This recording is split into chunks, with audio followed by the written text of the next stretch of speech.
It's Quebec's podcast on the Canada's Podcast Network.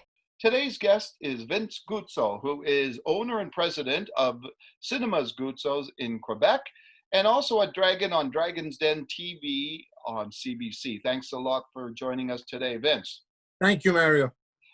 First of all, let's start a little bit about being an entrepreneur and your business. Now, you have a few businesses. Let's start with the cinemas first, and how you got started and how Cinemas Guzzo got started.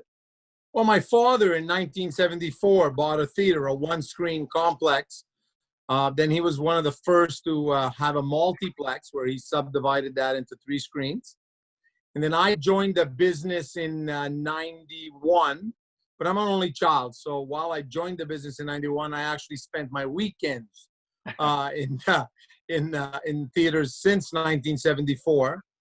So very young age, my dad had got me a little a red usher's blazer so that I can go around with my flashlight and tell people to put their feet down and help them seat them and whatever. It kept me out of trouble, as he said. And so, I got involved in 91 right out of Western. And then part-time, I went to law school. Yeah. And then I'm the one who reviewed all of the leases and everything. So if we're in a position today not to pay any rent legally is because of my drafting that special clause that I like to call 10.1.1, which says I'm not paying rent in case of force majeure. Okay. Just a couple of factual things, Vince. How many cinemas do you have now? 10 locations, 144 screens, 9 IMAXs.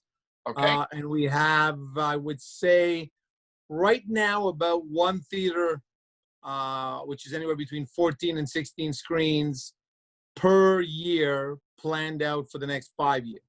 Oh, okay. Super then. Yeah. And you're looking to expand outside of Quebec? No, for now, we're still going to reconcentrate back in Quebec. I think, a few things happened and, with Cineplex possibly being sold to Cineworld and whatever, it created some opportunities in the Quebec market, which we're going to take right away. And then we're going to go back to our initial plan, which was to look at the province of Alberta, which I think a lot of people don't realize, but there's a lot of affinities between Alberta and Quebec. Okay, super. Tell me, you have a couple of other businesses. Tell me about them. So I have also a pizzeria, 2 pizzerias, and we have 3 more under construction, which is called Giulietta Pizzeria. Okay. Which is right now, every one of them is located next to a movie theater. Basically, it's complementary to our theater business. Yeah. Then I own a construction company, so the theaters are built by my construction company. And then we also have in the medical research field. So we have Guzzo Medical. So while I preside those companies, I really don't handle the day-to-day of them, but I still, I'm very involved in that. And then I did a few deals off Dragon's Den. One of the ones that I enjoy the most working with is one called Rudy Lad, which is a t-shirt company. Yeah. In fact, we have a series of COVID-19 t-shirts. Some of them are inappropriate, and then we have a cleaner version, and so forth. Caps are coming out also for the COVID-19 thing. So I think it'll be a determining factor for that venture. Okay. I'm going to ask you in a few minutes some COVID-related questions. But the question I'm just going to ask you now, pre-COVID, what are some of the greatest challenges you faced as being an entrepreneur, being a business owner? I think the hardest thing I had to do was to actually do as many varied projects as I was doing and actually not be micromanaging them.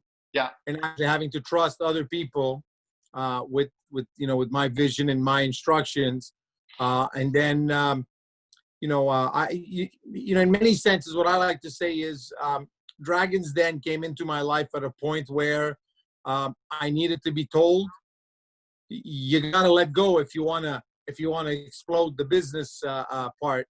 and you got to let go a bit, and you got to do what you're best at and go get people that are, so in the case of the t-shirt company, for example, Rudy Ladd, I really let Paul run that. We meet once a week, once every 2 weeks, but he's really running it.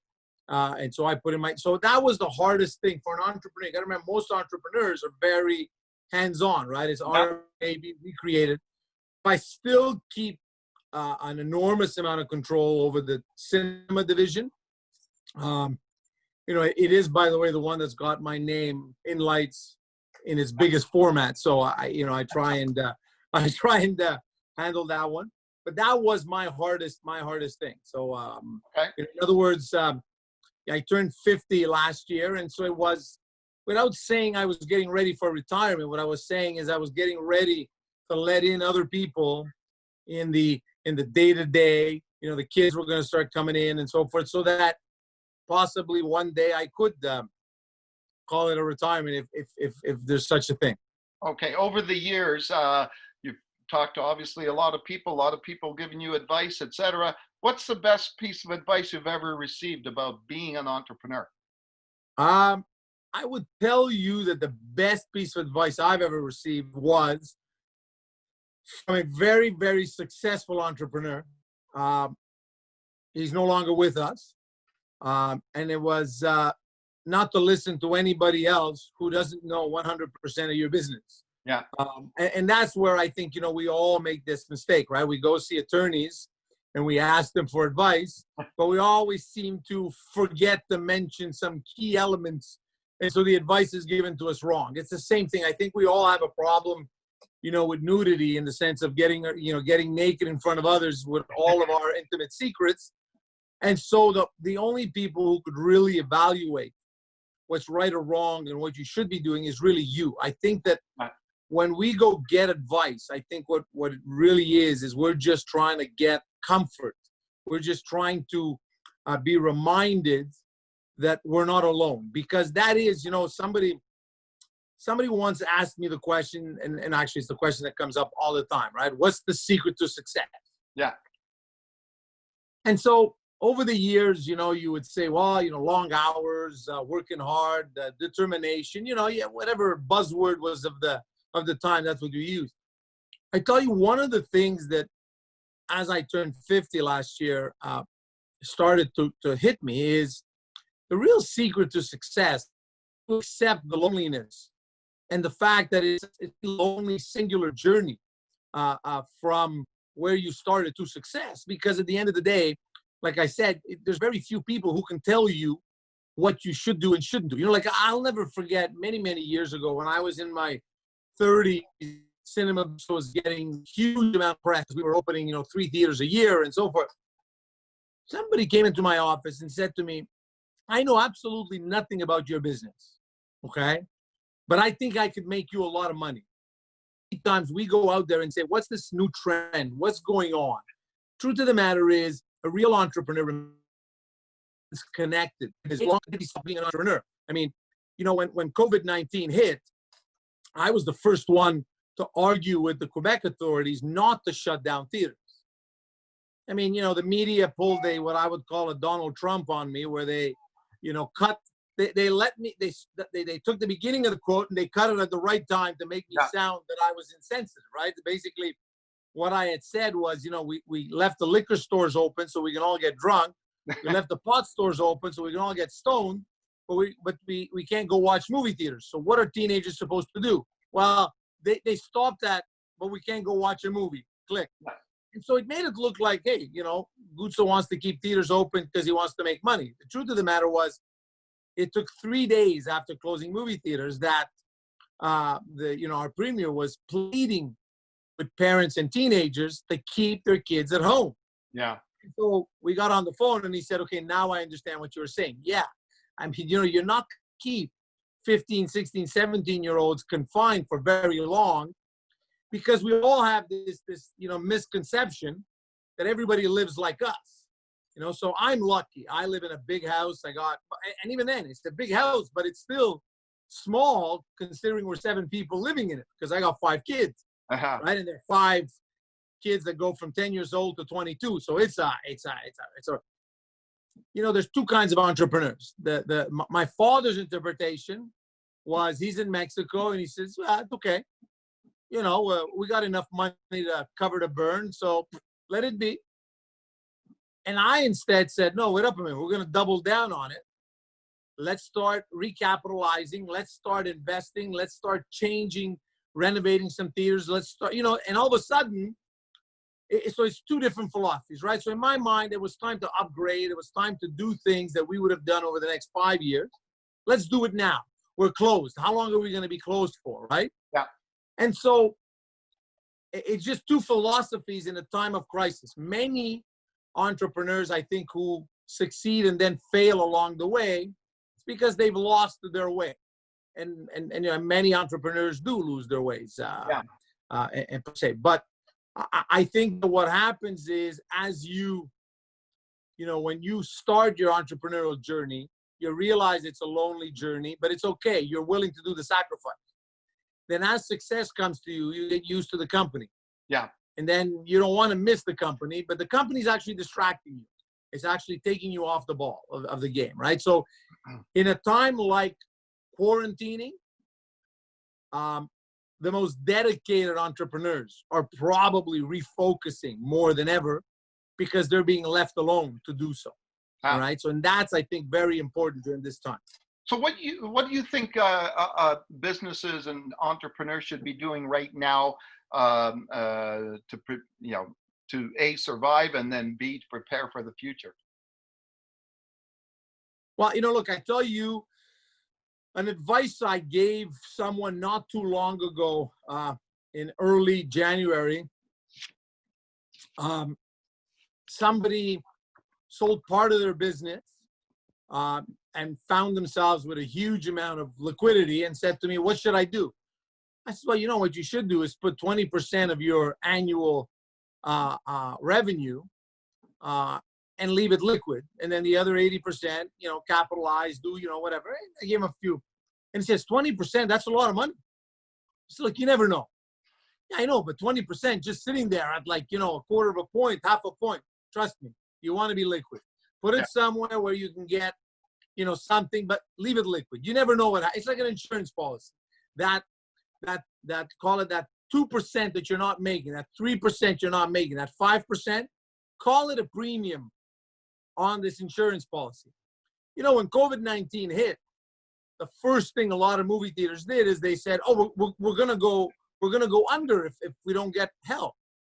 My advice to the government was, before you give any money to any corporation, you better make sure that this company wasn't bankrupt 18 months ago and just surviving on, respirator, because you're going to be really throwing good money with bad administrators.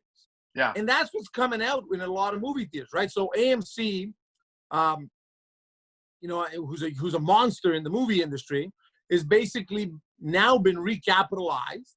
It's forced its owners to actually pay more attention to AMC, and they've managed to get out of trouble. But for the last 12 months, they were at the brink of always going bankruptcy, right? And so I think that at this time, what's very important is to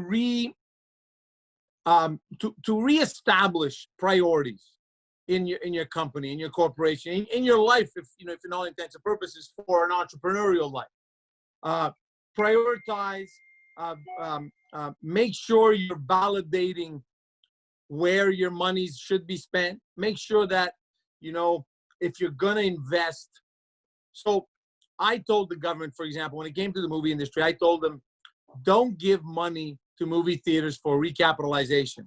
Give them money for the relaunch of the industry. In other words, we want to open nationwide on the 19th of June.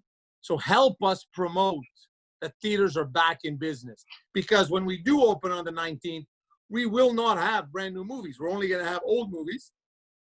That's probably going to last for anywhere between 7 and 21 days. And then American movies are going to start gradually coming out, right?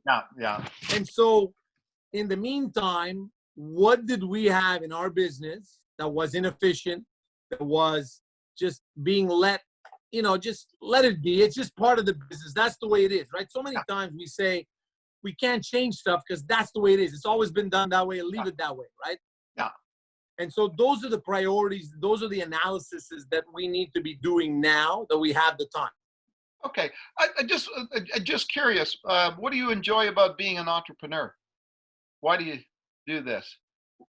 You know, I would tell you being an entrepreneur is probably the modern version, or at least I see it that way. But I mean, being an entrepreneur is probably the modern version of medieval warfare. In other words, it's the competitive edge. When I got into the movie business, I was really headed to New York City and become a litigation lawyer. Oh, wow. And my father said, "Look, you're an only child. Your mom and I built this business. You want to come in with us, or eventually we're just going to sell it off, and going to be a normal family, I guess. Yeah. With normal weekends and so forth and so forth." So I said to him, I said, "You know what? Let me think about it." I went into work a few times in the office, and one of the things I handled was a few discussions with the U.S. studios. And when I realized how litigious some of those negotiations could be, I said to myself, I don't have to go to New York and resolve somebody else's fights by being a litigator. I can litigate my own arguments here with my father and so forth.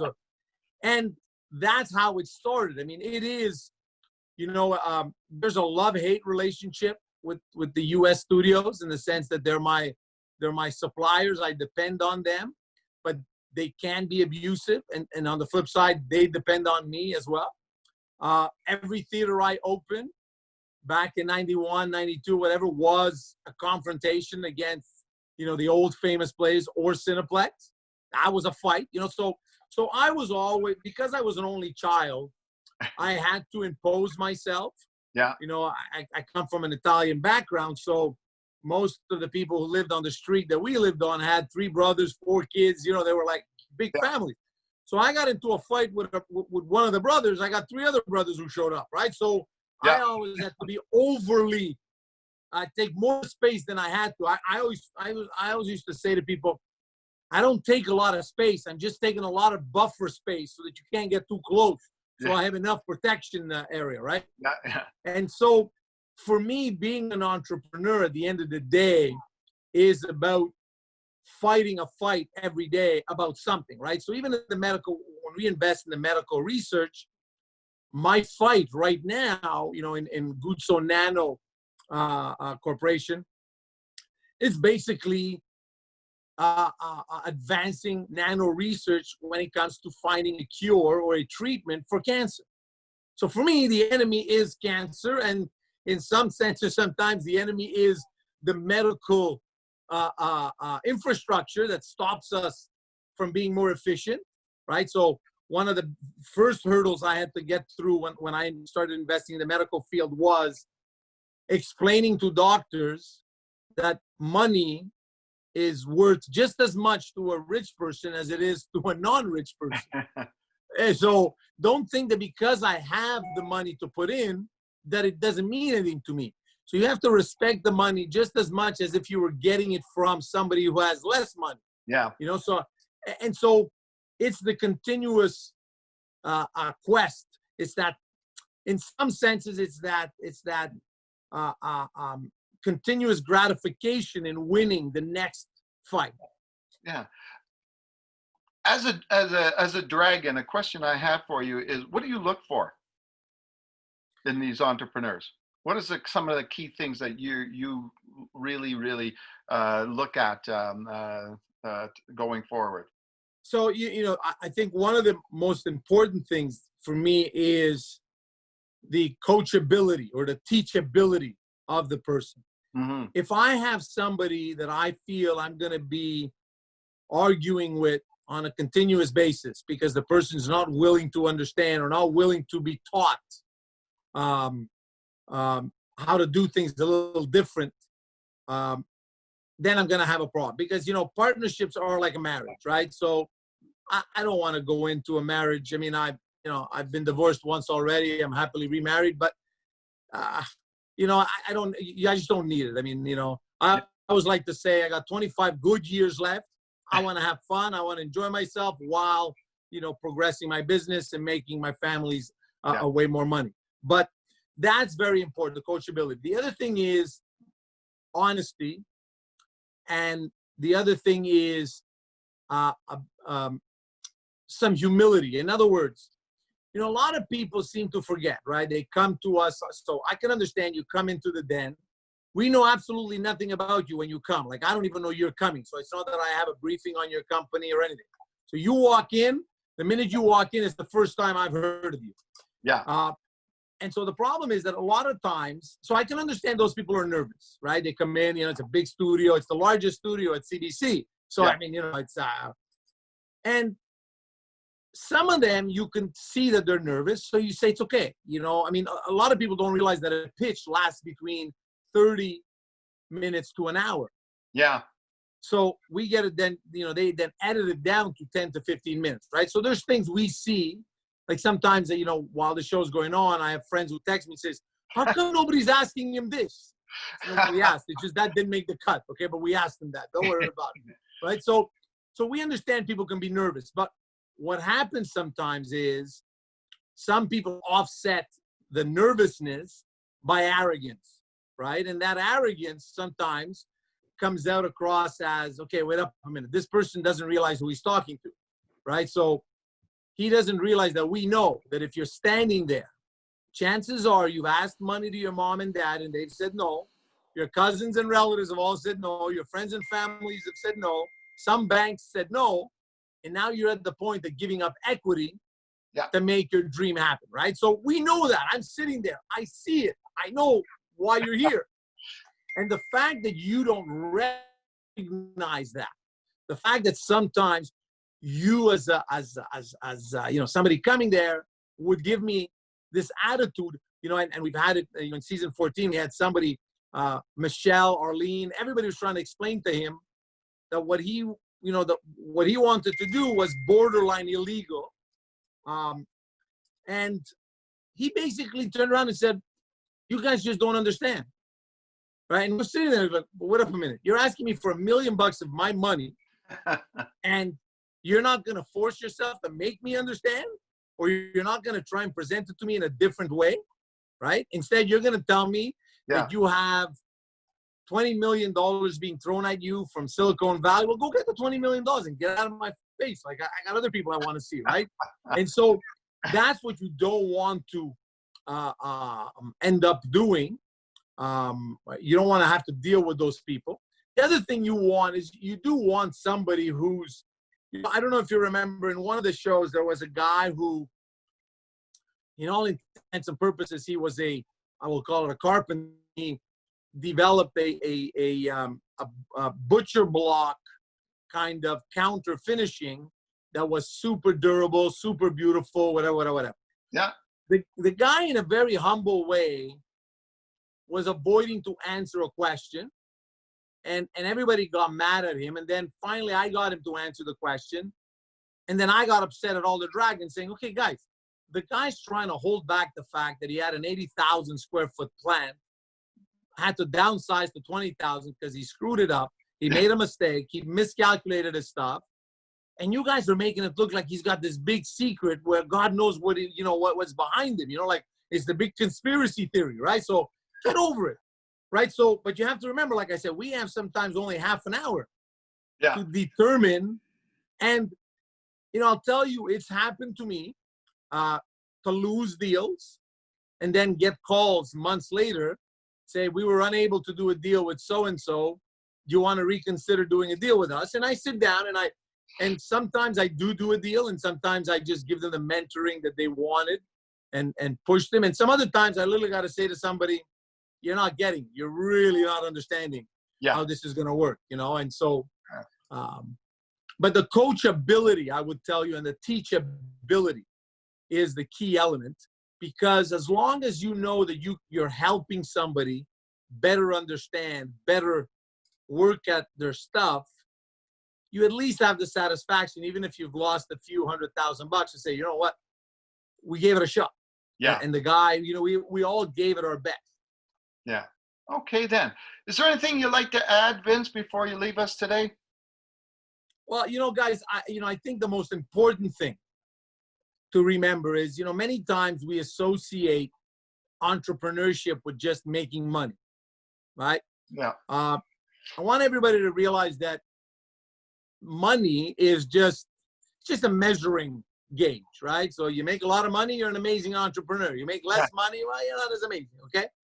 But the truth of the matter is, I want you to understand that the entrepreneurial spirit is what you find in everything that has made humanity advance. I mean, just look at the doctor who decided to find the cure for some vaccine, right? Let's call it COVID-19 right now, right? Yeah.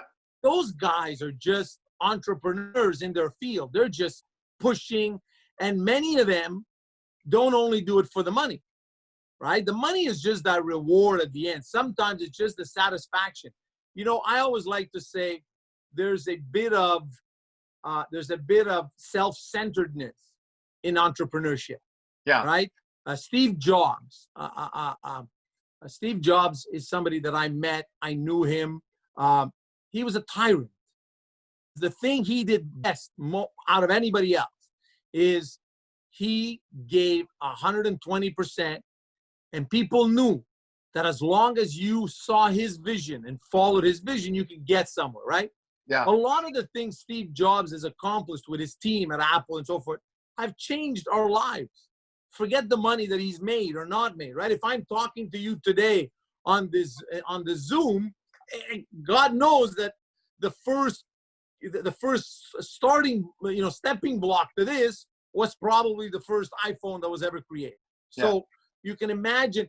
And so that's important, that we don't associate entrepreneurship just to business, but there can be entrepreneurship in social enterprise. There could be in government. There could be in all kinds of sectors, the entrepreneurial spirit.